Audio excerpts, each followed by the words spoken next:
Sabili Academy presents Islam Step by Step, Course 13, Your New Life, Dr. Muhammad Salah. Assalamu alaikum wa rahmatullahi wa barakatuh, and welcome back to another episode in Islam Step by Step. Today, inshallah, we're going to tackle the relationship between the new Muslim and his or her family. Many people think that once I accept Islam, I have to disown my non-believing family and I should stop talking to them, which is totally on the contrary of what Islam teaches. Islam teaches that after you become Muslim, you should rather improve your relationship with your entire family, far and close relatives, particularly the parents, the spouse, and the children. You're going to say, but in fact, the parents, the family put pressure on me in order to abandon my faith, in order to convert back. The Quran also discusses this matter, and let's see what the Quran says in this respect. We have in the Quran twice the Almighty Allah discusses this particular matter.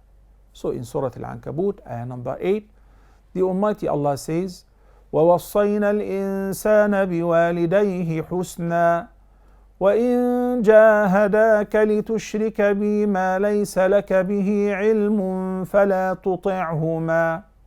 According to this ayah, the Almighty Allah says, we've enjoined upon man goodness towards his parents. Being dutiful to one's parents is compulsory, and it is next to the command of believing in the oneness of Allah, as we're going to learn shortly. But sometimes the parents are non-Muslims, and they're not happy whatsoever with me choosing Islam as my faith. As a matter of fact, they are bullying me, ridiculing me, and putting me down.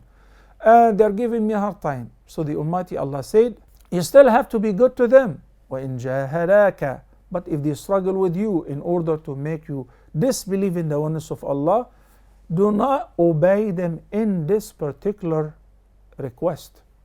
Also we find in another chapter, which is Luqman, chapter number 31, verse number 15, the Almighty Allah says, وَإِن جَاهَدَاكَ عَلَىٰ أَن تُشْرِكَ بِي مَا لَيْسَ لَكَ بِهِ عِلْمٌ فَلَا تُطِعْهُمَا وَصَاحِبْهُمَا فِي الدُّنْيَا مَعْرُوفًا.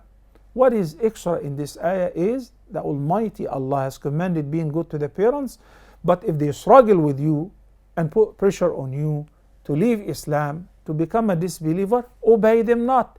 Yet you should obey them in the rest of the matters. وَصَاحِبْهُمَا فِي الدُّنْيَا مَعْرُوفًا. They still have full rights upon you because they are your parents. So you still gotta take care of them. You still gotta uphold the ties of their kinship. You still have to fulfill their requests and demands. Support them financially if they don't have the means, and you do. Visit them on regular basis. Treat them if they fall sick and they need medical assistance. Any matter they need your assistance in its regard, as long as it is away from persuading you to disbelieve in the oneness of Allah, you should continue to obey them. So the Quran and Islam teach us that we should be more dutiful to the parents than we were before. And I've known many people, after they accepted Islam and they took Shahada, their families, they were happy that they became Muslims. Why?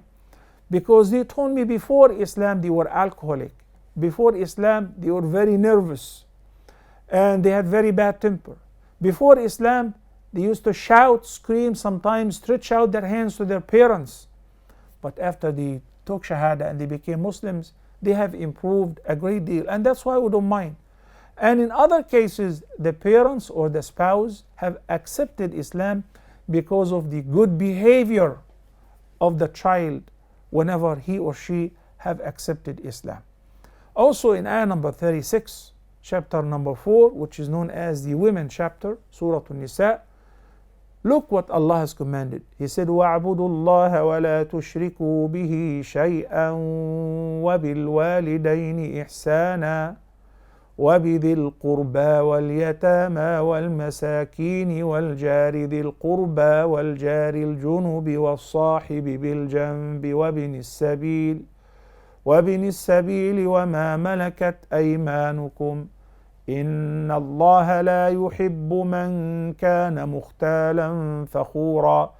In this ayah number 36, the Almighty Allah says, you should worship Allah alone and do not associate with Him in worship.